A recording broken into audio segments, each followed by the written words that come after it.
Une boutique entièrement consacrée à Marcel Pagnol a ouvert ses portes à Marseille, l'occasion de s'offrir des souvenirs du célèbre écrivain, figure emblématique de la Provence.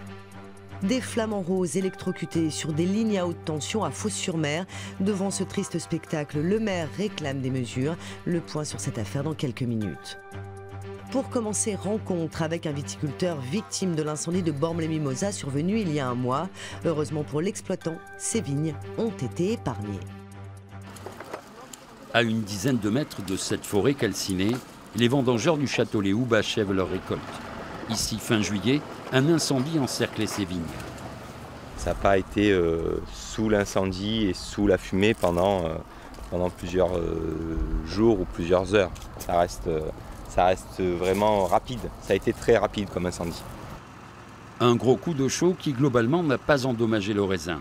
Seule la sécheresse, ici comme ailleurs, a impacté le rendement, environ 15% de moins qu'en 2016. On a goûté les baies, dégusté des jus, laissé macérer des jus, goûté. On n'a rien de négatif, donc à moins que ça nous ressorte plus tard, mais j'en doute. Jusque-là, pas d'impact. Le seul impact de taille, celui-là, c'est la perte de 200 hectares d'espaces boisés classés sur les 500 que compte ce domaine, du déjà vu ici en 1965, 90 et 97. Le couloir du vent emprunte toujours le même passage, donc effectivement on connaît ces endroits et si on les traitait, on éviterait une répétition dans les années à venir. Pour cela, l'État doit autoriser la création d'espaces agricoles dans ce site protégé, mais pas des flammes. Par la plantation de vignes, d'oliveraies ou d'autres choses, de plantes endogènes, mais qui ne seraient pas vraiment ce qu'on appelle un maquis et qui ne favoriseraient pas le feu, quoi. Le long du littoral, proche du fort de Brégançon, 5 domaines viticoles ont été touchés par cet incendie qui a ravagé 1700 hectares de forêt entre la Londe et Bormes-les-Mimosas.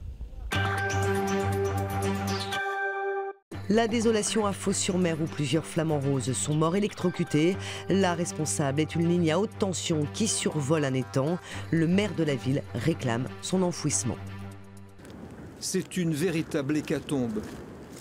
2 autres flamants roses ont été retrouvés morts sur la plage qui borde les salins de Fos-sur-Mer.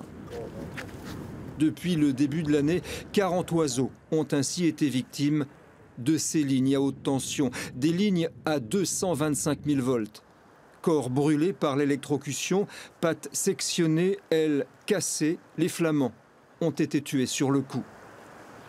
Ce que ça m'inspire, c'est beaucoup d'amertume, beaucoup de colère aussi, beaucoup de tristesse bien sûr.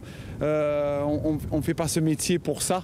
Nous on essaie de donner le maximum de chance à ces oiseaux, de pouvoir se reposer, s'alimenter. On les accueille, hein, on leur fournit le gîte, le couvert. Et c'est pas pour qu'ils se retrouvent comme ça avec une mort aussi violente. Choqué par cette situation, le maire de Fos, René Raymondi, est venu sur place constater ces 2 nouveaux décès de flamants roses. À plusieurs reprises, il a déjà demandé à RTE, le réseau de transport d'électricité, de faire enterrer ces lignes à haute tension meurtrières. Mais la protection des oiseaux a un prix. RTE nous dit 19 millions d'euros, quelques subventions et en gros 12 millions d'euros supportés par la commune. C'est-à-dire que RTE veut bien faire le travail, ça ne leur pose pas de problème, mais c'est aux habitants de payer.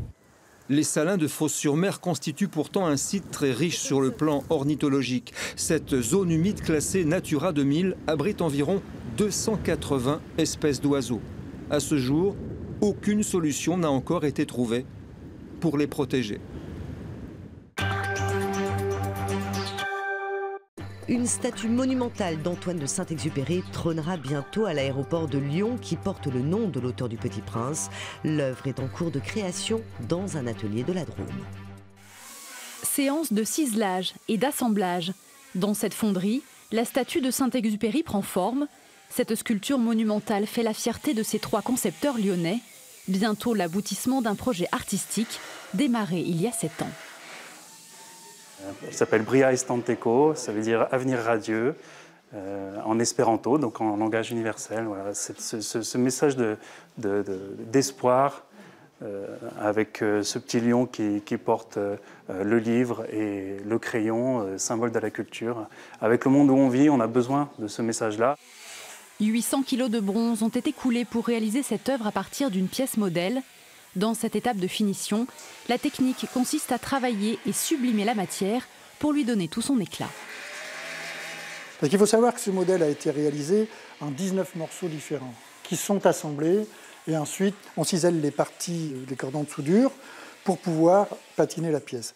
Alors c'est bien d'avoir la pièce un peu avant et au fil du temps on s'en imprègne.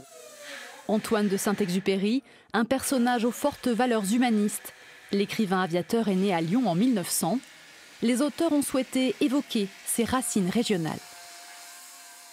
Pour que cette sculpture symboliquement devienne importante, il fallait lui trouver, comme on le fait pour un arbre, une terre propice. Cette terre propice, c'était le complexe aéroportuaire, puisqu'on voulait que ce symbole s'adresse au monde, ça soit une ouverture de la région sur le monde. La porte de l'agglomération et de la région, c'est l'aéroport. Donc, lorsqu'on a pu avoir cet emplacement, c'était formidable. Les noms des partenaires seront gravés sur le socle, mais il manque encore 50 000 € pour soutenir financièrement le projet.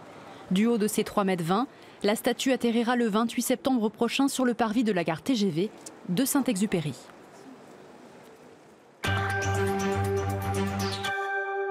Saint-Exupéry à Lyon, Marcel Pagnol à Marseille.